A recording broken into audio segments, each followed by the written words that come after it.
Assalamu alaikum students. How are you all? I hope you all are fine and safe. Dear students, today we will discuss about lesson 5, atmospheric pressure, humidity and precipitation. So students, lesson 5 में आज हम discuss करेंगे clouds और precipitation के बारे में. सबसे पहले हम बात करते हैं clouds की. Clouds are visible masses of water droplets or ice crystals in the atmosphere at some height. Clouds atmosphere में वाटर ड्रॉपलेट्स या आइस क्रिस्टल्स की फॉर्म में मौजूद मादा होता है. Fog. Fog is a layer of clouds at or near the earth surface. Fog ज़मीन की सरफेस पर या इसके करीब क्लाउड्स की एक लेयर होती है. Due. Due is टिनी water droplets on a surface. Due यानी ओस सरफेस पर पानी की छोटी छोटी बूंदें होती हैं. और अगर आप फ्रॉस्ट को देखें तो Frost is a thin layer of ice crystals on a surface. Frost surface पर आइस क्रिस्टल्स की एक पतली सी लेयर होती है. अब हम डिस्कस करेंगे टाइप्स ऑफ क्लाउड्स. क्लाउड्स की हमारे पास डिफरेंट टाइप्स हैं. High clouds, mid-level clouds or low clouds. Clouds are formed within the troposphere. Clouds can be grouped into 3 categories on the basis of altitude and their characteristics. Clouds atmosphere की layer troposphere में मौजूद होते हैं और clouds को इनके altitude और characteristics यानी खसूसियात की बेसिस पे 3 कैटेगरीज में डिवाइड किया गया है. सबसे पहले हम देखते हैं high clouds. They are found at the height of 5 to 13 km above sea level. High clouds include cirrus, cirrocumulus and cirrostratus. High clouds में आप देखें तो high clouds sea level से 5 to 13 किलोमीटर की ऊंचाई पर मौजूद होते हैं. High clouds की 3 एग्जाम्पल्स में आप देख सकते हैं cirrus, cirrocumulus और cirrostratus. अब हम बात करते हैं मिड लेवल क्लाउड्स की. They are found at the height of 2 to 7 kilometres above sea level. Mid level clouds include altrocumulus and altostratus. Mid level clouds sea level से 2 to 7 किलोमीटर ऊंचाई पर मौजूद होते हैं और मिड लेवल क्लाउड्स में altrocumulus, altostratus शामिल हैं. लो क्लाउड्स की अगर हम बात करें they are found at the height of 0 to 2 kilometres above sea level. Low clouds include stratocumulus, stratus and निम्बोस्ट्रेटस.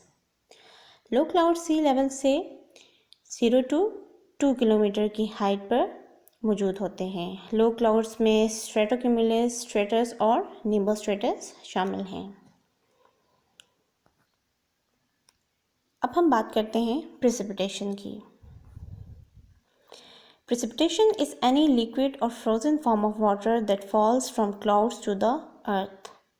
Precipitation results when processes such as evaporation and condensation are occurring rapidly within the atmosphere. बारिश पानी की liquid या frozen form है जो बादलों से ज़मीन पर गिरती है. जब एटमॉस्फेयर में एवेपोरेशन और कंडेंसेशन का प्रोसेस तेज़ी से होता है इसके रिजल्ट में बारिश होती है. जब वाटर वेपर क्लाउड्स में कंडेंस होते हैं तो बादल के छोटे छोटे ड्रॉपलेट्स बन जाते हैं. जब ये ड्रॉपलेट्स बड़े होते हैं और बादलों का वॉल्यूम इंक्रीज़ होता है तो इसके रिजल्ट में बूंदाबांदी या बारिश होती है.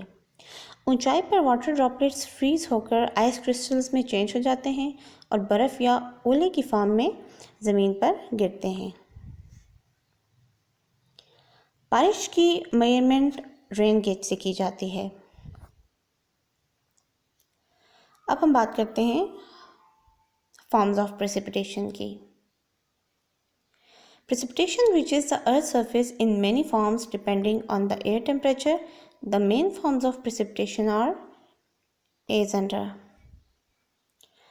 हवा के टेम्परेचर के लिहाज से बारिश बहुत सी फॉर्म्स में ज़मीन की सरफेस तक पहुंचती है। प्रेसिपिटेशन की मेन फॉर्म्स ये हैं: ड्रिजल, रेन, स्नो, स्लीट और हेल। अब वन बाय वन हम इन फॉर्म्स को डिस्कस करेंगे। सबसे पहले बात करते हैं ड्रिजल की। It is a type of precipitation in the form of numerous tiny water droplets floating in the air.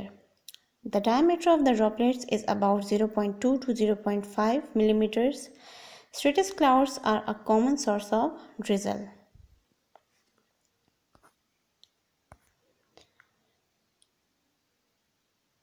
Drizzle बारिश की एक टाइप है। ये हवा में फ्लोट करते हुए बहुत से छोटे वाटर ड्रॉप्स की शक्ल में मौजूद होते हैं।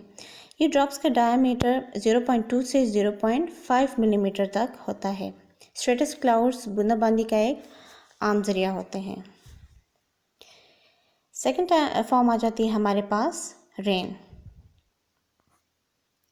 It is the most common form of precipitation. It occurs when water droplets having a diameter of more than 0.5 millimeters fall to the earth.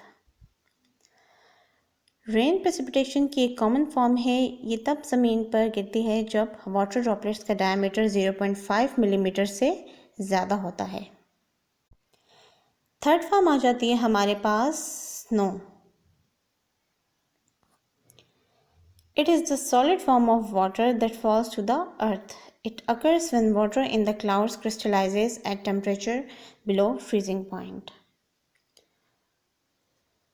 बर्फ़ पानी की सॉलिड फॉर्म है जो ज़मीन पर गिरती है। ये तब गिरती है जब पानी क्रिस्टलाइज होता है बहुत ज़्यादा कम टेम्परेचर पे।